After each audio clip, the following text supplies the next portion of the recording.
Last time देखो जो हम लोग ने सल्फोनेशन का रिएक्शन किया था एनिलीन का, ठीक है, उसके नीचे इसको ऐड कर लेना। ये जो तुम सल्फोनेशन कर रहे थे यहाँ पे क्या आ जा रहा था NH2, और यहाँ पे क्या आ जा रहा था SO3H। सही है। और इसी को मैंने एक नाम बताया था तुमको, क्या? सल्फेनिलिक एसिड। सही है। ठीक है। तो ये एक टाइप का सॉल्ट होता है एक्चुअली में। बोल बोल।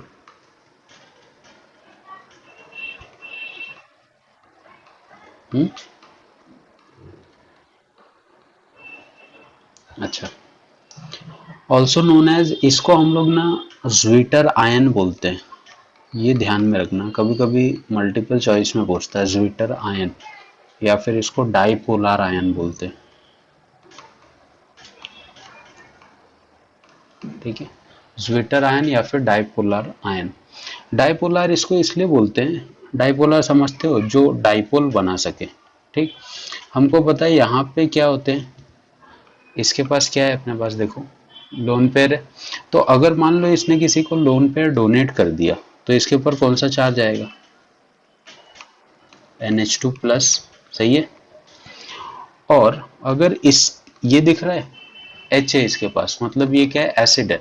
और अगर इसने H प्लस डोनेट कर दिया तो इसके ऊपर क्या चार्ज आएगा? SO3 minus. ठीक है। तो ये जो कंपाउंड है सल्फेनिलिक एसिड, ये अपने दोनों एंड से ना डाइपोल बनाता है, मतलब एक साइड पॉजिटिव चार्ज, दूसरे साइड नेगेटिव चार्ज।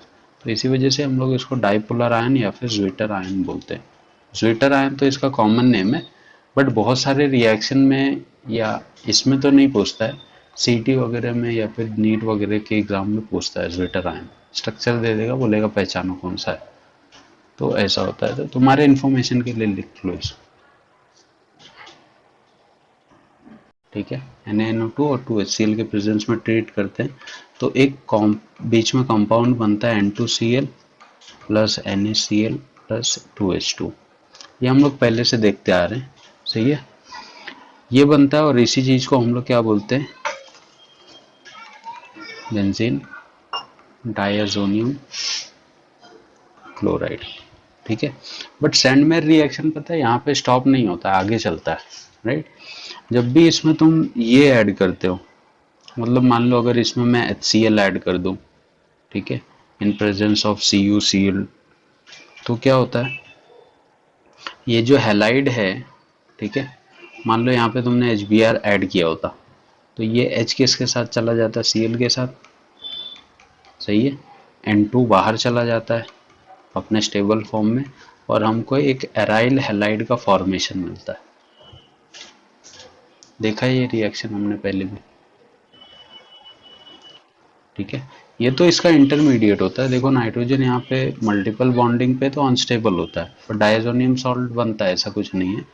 फिर इसका रिएक्शन तुम किसी भी hydrogen halide in presence of कोई भी मेटल हैलाइड के प्रेजेंस में जब करते हैं, तो ये हमको लास्ट में ARX ग्रुप देता है।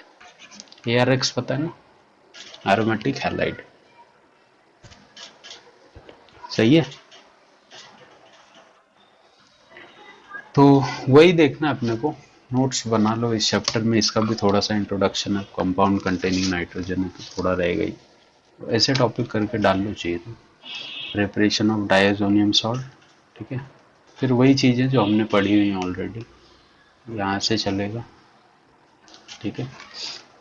पहले यहाँ तक लिख लो, फिर ये नया टॉपिक डाल के छोटा सा लिख लेना, रिएक्शन ऑफ डायजोनियम सॉल्ट और सैंडमेयर रिएक्शन। ये जो ArN2X बना रहता है, इस पर मैं कोई भी मेटल हैलाइड डालूंगा तो फाइनली एरोमेटिक हैलाइड बनाते हैं। समझ में आ रहा है नहीं आ रहा है? ठीक है। पहले ये लिख लो ऊपर को, सिंपल सा है। क्या बोल रहा है, when fluoroboric acid is added to the solution of diazonium salt, a precipitate of diazonium fluoroborate is obtained. On heating it decomposes to give aryl fluoride। ठीक है। तो क्या बोल रहा है, कोई भी एरोमेटिक डायजोनियम सॉल्ट, ठीक है, ArN2X, इसको जब हम लोग फ्लूरोबोरिक एसिड से ट्रीट करते हैं, HBF4 बोलते हैं इसको। तो इसमें देखो इसका हाइड्रोजन किसके साथ चला जाएगा, इसके X के साथ, सही है। तो ये HX बना के बाहर चला जाता है और फाइनली क्या बच जाता है, ArN2BF4। ठीक है, अगेन ये अनस्टेबल है, राइट है। डायजोनियम का जो कॉम्प्लेक्स है वो तो अनस्टेबल ही होगा। और बोरॉन कितने बॉन्ड बनाता है पता है तुम लोग को, ग्रुप 13 का एलिमेंट है ना, 3 बनाता है, 3 बॉन्ड बनाता है, ठीक है, राइट। तो ये जो कॉम्प्लेक्स है इसको जैसे ही थोड़ा सा हीट करते हैं ना हम लोग, तो अगेन इसका एक फ्लोरीन इस पे आ जाता है, जैसा कि पहले रिएक्शन में हुआ, देखो बेंजीन हैलाइड बन रहा था, BF3 और N2 गैस रिलीज हो जाती है, ठीक है। बेसिकली मैं बोल सकता हूँ कि ये चैप्टर का लगभग लास्ट क्वेश्चन इस पे आ सकता है, ठीक है। कपलिंग रिएक्शन,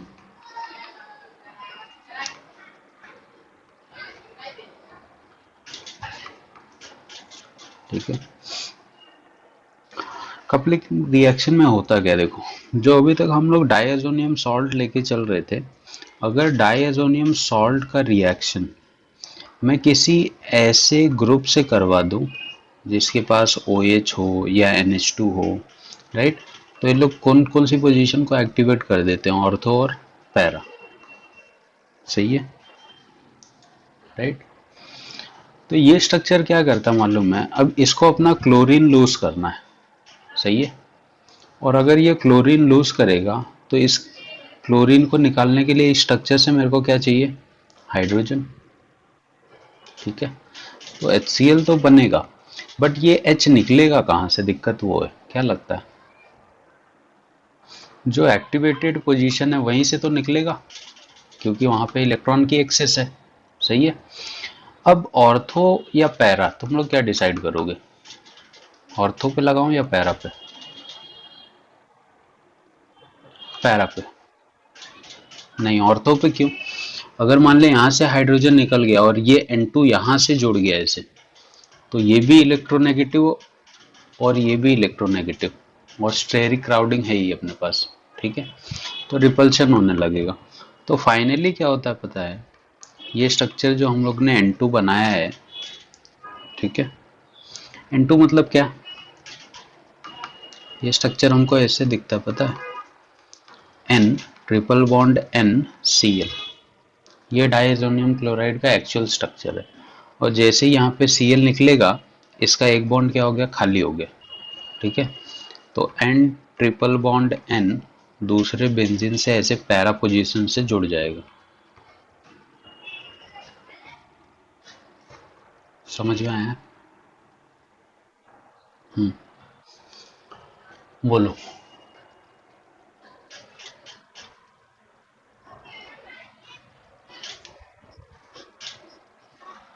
तो ये देखना, यहाँ से अगर मान ले तूने H निकाला और यहाँ से क्या गया Cl, ये दोनों क्या बन गया, HCl। तो इसका जो बॉन्ड खाली हुआ था वो किससे जुड़ गया अभी, नाइट्रोजन से,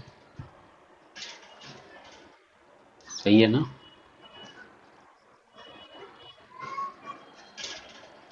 इसके रिस्पेक्ट में ये पैरा है, देख इसके रिस्पेक्ट में ये क्या है, ऑर्थो मेटा पैरा, OH यहाँ पे तो ये पैरा पोजीशन है ना, खाली यही स्ट्रक्चर को मैंने ऐसे टेढ़ा करके बनाया, इसके लिए तेरे को शायद डाउट आ रहा है, ठीक है। तो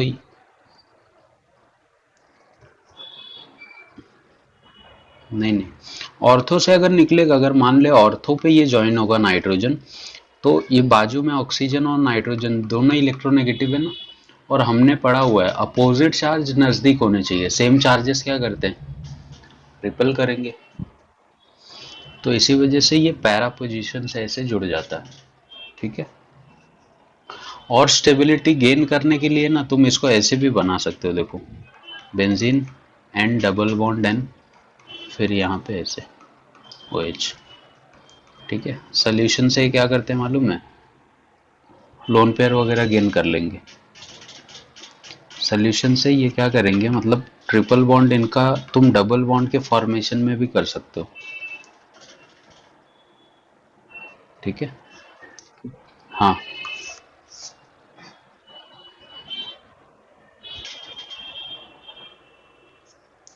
ये बोल रहा N2Cl था ना, पूरा डाइसोनियम क्लोराइड। तो N2Cl का स्ट्रक्चर मेरे को एक्चुअल में ऐसे दिखता है, सही है। तो फिर यहाँ से क्या गया Cl, और यहाँ से क्या गया H, ठीक। तो ये वाला जो बॉन्ड खाली हुआ था वो इससे कनेक्ट हो जाएगा इसे। हम्म, यहाँ पे कट कर देना, ऐसे लिख ले N N triple bond N. इसको मत लिखो, दिखाता हूँ नोट्स में से, देखो। बोलो। नाम लॉजिकल क्यों है? 4 पे हाइड्रोक्सी ग्रुप है, सही है।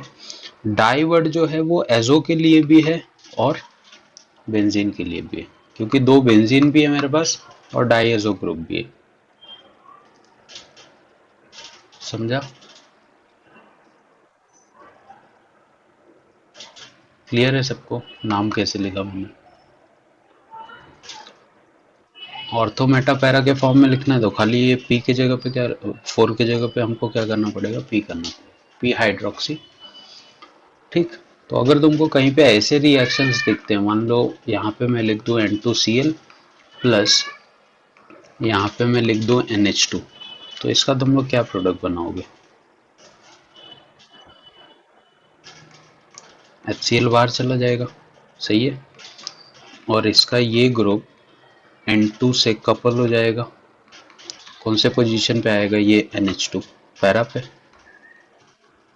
सही है। नाम बताओ इसका।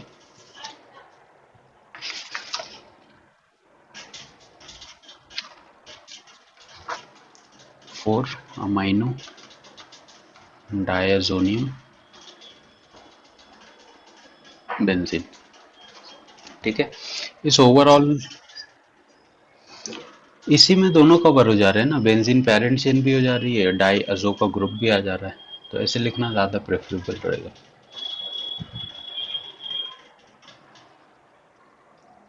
ठीक है। तो बुक्स वगैरह में ना ये तुमको मेटा वगैरह पे भी डाल के दे सकता है, बट अगर तुमको स्टेबल फॉर्म बनाना है तो पैरा पोजीशन पे बनाने का कभी भी।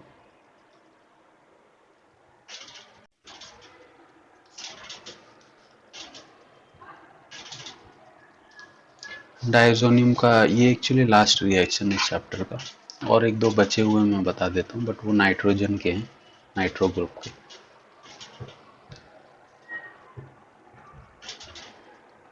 ये हो गया, थोड़ा सा और है पीछे, तो ये जो नोट वगैरह मैंने लिखा हुआ है तुम लोग लिख लो, तुमको बाद में काम आएगा ये सब, ठीक है। और बहुत बार एग्जाम में ये भी पूछा गया इम्पोर्टेंस, तो ये लिखने के बाद ये लिख लेना डाइजोनियम सॉल्ट का इम्पोर्टेंस। मैंने तुमको पहले भी बताया डाइज वगैरह बनाने में यूज़ होता है, कलर्स फॉर्म, तो इंडस्ट्रियल यूज इसका काफ़ी ज़्यादा है। अगर मैं तुमको बोलूँ कि RnO2 प्लस इस पे 6H प्लस का रिएक्शन किया जाए, क्या बनाओगे?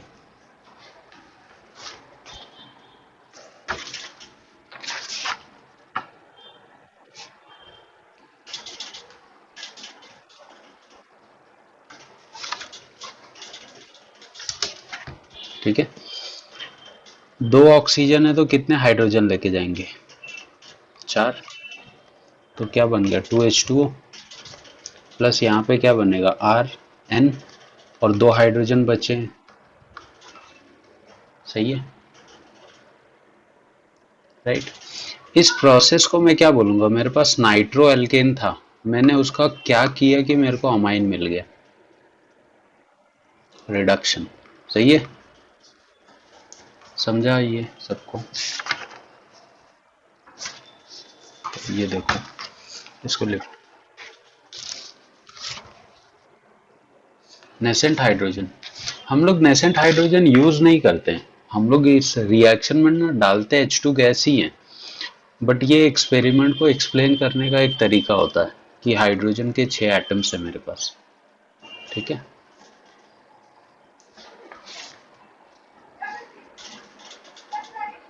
समझा। और तुम लोग सोचो, अगर RCH2NO2 plus water, water add करते हैं तो कौन सा प्रोसेस होता है? हाइड्रोलिसिस।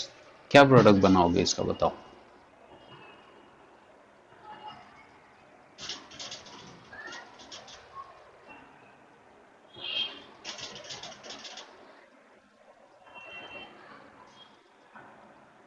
का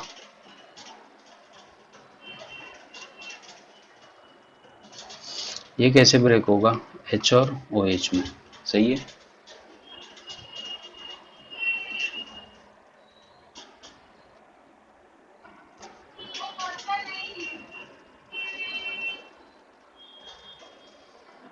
अच्छा पहले एक काम करो, ये लिख लो फिर देखते हैं हाइड्रोलिसिस का प्रोसेस। ये ऊपर का reaction of nitro alkane reduction करके डालो।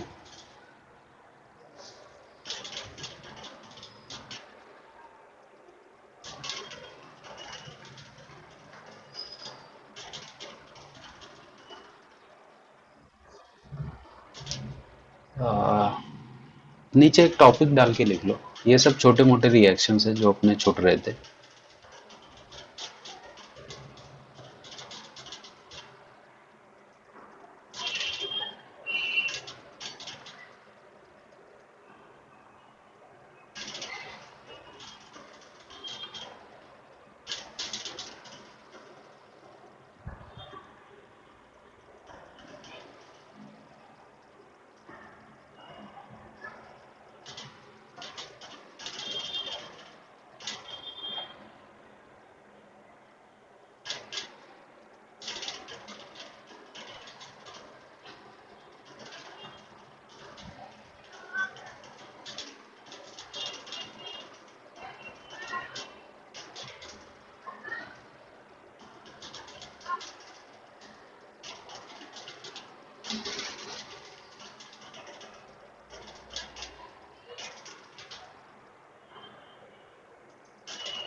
रिएक्शन करना है उसी NO2 का। जैसे मान लो RCH2 और NO2 दिया हुआ है, और नाइट्रस एसिड पता है ना अपने को क्या होता है, HNO2। कैसे ब्रेक होगा ये?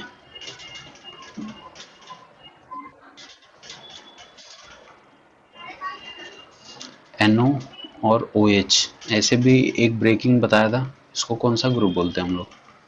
नाइट्रोसो वाला, नाइट्रोसो वाला बताया था ना।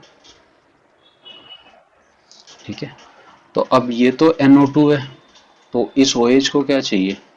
H प्लस चाहिए। तो ये H प्लस किसके पास से निकाल सकता है? जहाँ पे फंक्शनल ग्रुप अटैच है। तो अगर इसने ये यहाँ से निकाल दिया तो क्या बनाओगे? RCH, यहाँ पे क्या आ गया? NO और आगे NO2। ठीक है,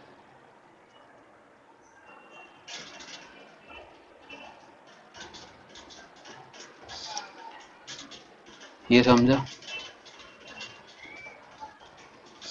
ये एक टाइप का ये बनाते हैं, कलर फॉर्म करते हैं, रेड सोल्यूशन बनाता है ये। इसी में जब हम लोग NaOH डालते हैं ना, ठीक है, अब NaOH डालेगा तो ये क्या करेगा? देखो,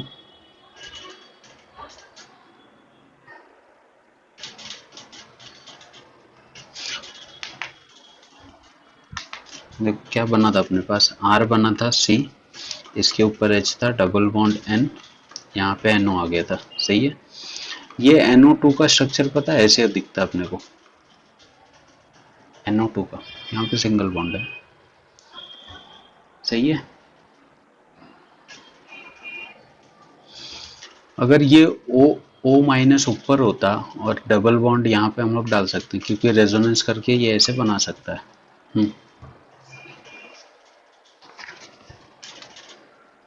बोलो। हाँ, रेजोनेट करके ऐसे हो सकता है ना। तो अब टॉटोमर्स पता है क्या अपने को? टॉटोमर्स क्या होते हैं? क्या होता है बताओ? इंटर कन्वर्टिबल फंक्शनल ग्रुप हो जाते हैं। क्या हो जाता है, इस हाइड्रोजन को ना ये ऑक्सीजन अट्रैक्ट करता है, और जैसे ही ये ऑक्सीजन यहाँ पे जाएगा, ये हाइड्रोजन अगर यहाँ पे गया तो इस कार्बन पे क्या आ जाएगा? ठीक है, अगर यहाँ पे OH बन गया तो इसके एक ऑक्सीजन पे नेगेटिव चार्ज चाहिए अपने को, तो दूसरे पे नेगेटिव चार्ज होगा तो ये डबल बॉन्ड कहाँ पे शिफ्ट हो जाएगा इसकी वैलेंसी को कंप्लीट करने के लिए, ऐसे।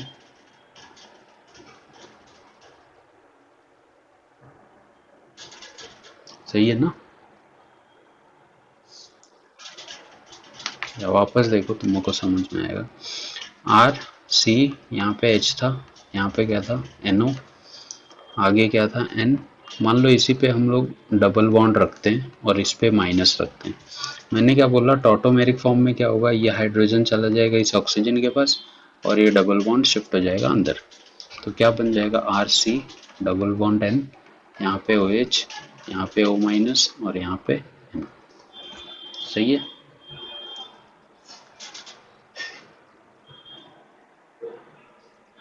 समझा टॉटोमर? अब ये जो सोल्यूशन था ये रेड कलर का सोल्यूशन बना था। ठीक है, इंडस्ट्री वाले क्या करते हैं मालूम है, इसी में NaOH डाल देते हैं, और जब NaOH डालते हैं तो क्या होता है मालूम है, यहाँ पे देखो OH है और इसका H वाटर बना के बाहर निकल जाता है और फाइनली एक नई चीज मिलती है N, यहाँ पे NO। क्या क्या ऐड हो जाएगा यहाँ पे? Sodium salt. ठीक है, और ये जो कलर बनता है ये ब्लू सोल्यूशन का होता है। तो ये रिएक्शन उतनी इम्पोर्टेंट नहीं है, बट नाइट्रोजन का डाइस फॉर्मेशन होता है इसलिए तुम्हारे टेक्स्ट बुक में दिया हुआ है। ठीक है, वैसे नॉर्मली तो अपने को फोकस रखना है अमाइंस के रिएक्शन पे, बट ये भी रिएक्शन है तुमको, रेड और ब्लू कलर का सोल्यूशन फॉर्म होता है।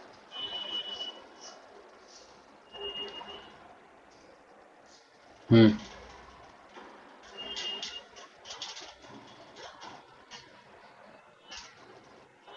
हम्म।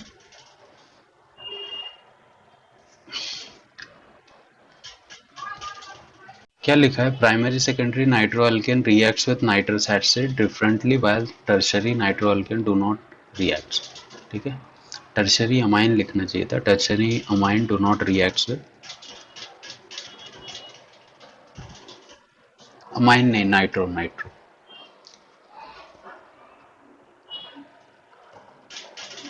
टर्शियरी नाइट्रोअल्केन सही लिखा है, डू नॉट रिएक्ट्स।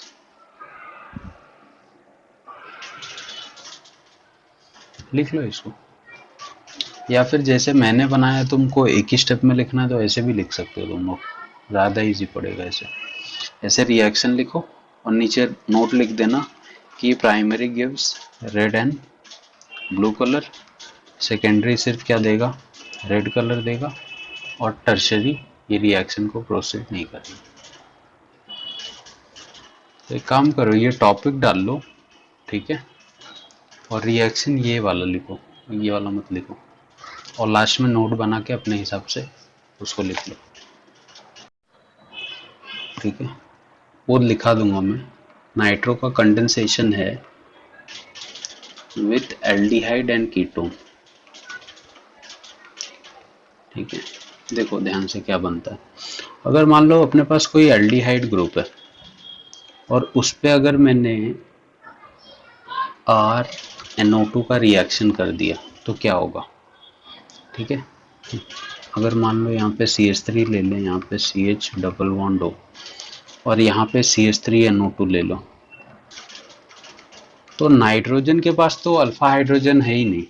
ठीक है, तो फाइनली इस रिएक्शन में क्या होगा, ये हाइड्रोजन इस O से अगर अटैच हो गया तो क्या मिलेगा तुमको, CH3 C, इसके ऊपर H, यहाँ पे क्या बन जाएगा OH, और आगे क्या है CH2NO। सही है क्या?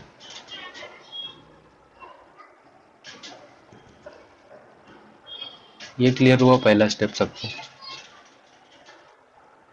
अब अगर इसको हीट कर दूं तो तुम लोग क्या प्रोडक्ट बनाओगे इसका? वाटर बार चला जाएगा, डबल बॉन्ड H और यहाँ पे NO2, सही है, प्लस वाटर। समझा? ये रिएक्शन का फॉर्मेट तुम लोग को देख के कुछ याद आ रहा है क्या?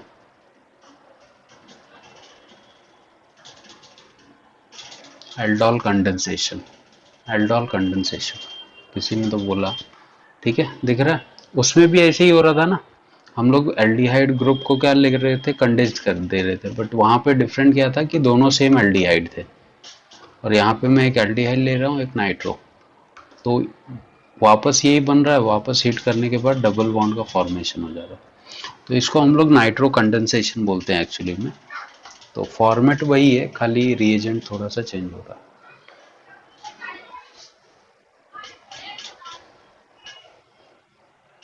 हाँ वही लेते थे, बट इसी को, इस केस में इसको हम लोग नाइट्रो कंडेंसेशन बोलते हैं। एल्डोल कंडेंसेशन मैंने वर्ड नहीं यूज किया ना, एल्डोल बोलूंगा तो दो एल्डिहाइड लेने पड़ेंगे तुमको,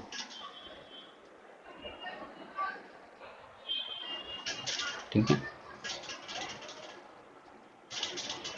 अगर टर्शरी सेकेंडरी होता, मान लो सेकेंडरी नाइट्रो अल्केन, यहाँ पे CH3 यहाँ पे CH3, तब कौन सा हाइड्रोजन जाता? ये वाला, सही है। और अगर टर्शरी होता तो ये रिएक्शन होती क्या? नहीं होती, ठीक है। तो प्राइमरी सेकेंडरी दे सकते हैं, और टर्शरी ये भी रिएक्शन तुमको नहीं देगा,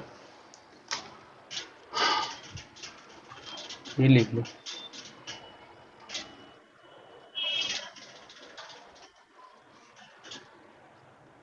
पहले वाले का,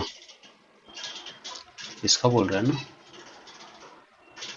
अब नाइट्रो देखो, कोई फंक्शनल ग्रुप है नहीं, फंक्शनल ग्रुप कौन है? OH है, ठीक।